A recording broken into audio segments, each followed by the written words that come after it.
Herr Farage. I represent a group that is against military action in Syria. We are against it not because we are pacifist, we are against it not because we do not care about the awful things going on there, we are against it because we think there is some pretty poor thinking going on. This idea that somehow the rebels are the good guys and Assad are the bad guys really is oversimplifying a situation where, of course, we know that Al Qaeda have significant representation amongst those rebel groups. And of course we have seen it all before. An endless series of military adventures over the course of the last 10 to 15 years, one of which, of course, notably in Afghanistan, is still going on and is not achieving any of the original aims. And I was worried when I heard the Americans telling us to begin with it was about punishing Assad, and then within a week it was about regime change, a position that I know the noble Baroness herself supports. We think firing 1,000 cruise missiles in is likely to make an unstable situation even worse than it is now. But of course, Baroness Ashton, in a sense, you are sitting pretty, because as the highest paid female politician in the world, luckily you have got a non-job, because the EU, thank goodness, has not yet got a foreign policy. And as a result of that, what we saw 2 weeks ago in the House of Commons was a nation state democracy standing up and saying something, and as a direct result of that vote in the House of Commons, we have not gone to war in Syria. We have entered a period of negotiations, and Assad has a chance to prove to all of us whether he is a good man or a bad man. I do not know how this will play out, but at least, Mr Verhofstadt, there is a chance of peace. And I know that you represent the kind of political class who believe that global influence can only be achieved through bombing. Well, luckily, unlike extreme EU nationalists like yourself, British democracy has proved that through nation state parliaments, we have actually made people rethink. And Mr Chairman, I have to say, Mr Chairman, that as somebody that has been here now for 14 years, it is very ironic that the view that I used to represent was called extreme, but you can see the extreme militarists now. Thank you. So, I have 2 blue cards. Do you accept it? Ich nehme keine mehr. Bitte. Zu Wort gemeldet ist Herr Tannock mit seiner Frage. Herr Tannock. Mr Farage, Nigel, Mr Farage, over here.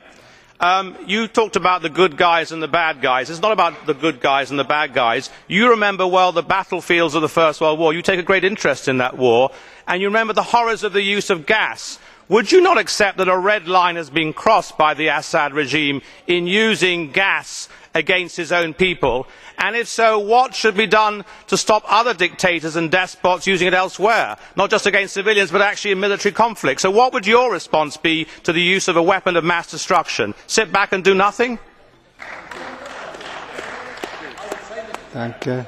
The good guys, bad guys story really I take from your own Foreign Secretary and party member William Hague, who of course was urging the international community to arm the rebels, something that struck me, given we know Al Qaeda's involvement, as being total and utter madness. I am cynical and sceptical, as are much of the European public, about who has used those weapons until we get the full report and we get the intelligence right. We went to war in Iraq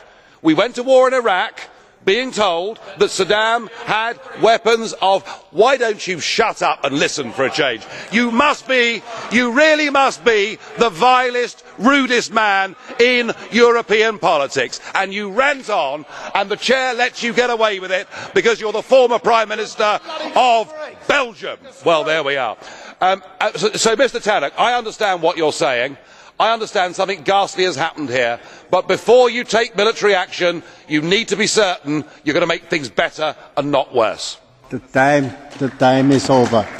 The blue card is 1 question and 1 answer. I have a second question from Mr. Jan Paşcu. Jan Paşcu. Mr. Farage,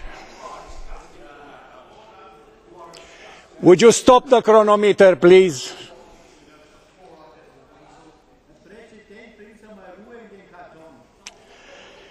May I address the question?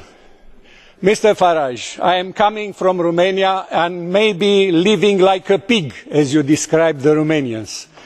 But in this room, in this house, I think that we have the same rights altogether. Therefore, I am asking you, you said that this is an opportunity for Assad to demonstrate whether he is a good man or a bad man.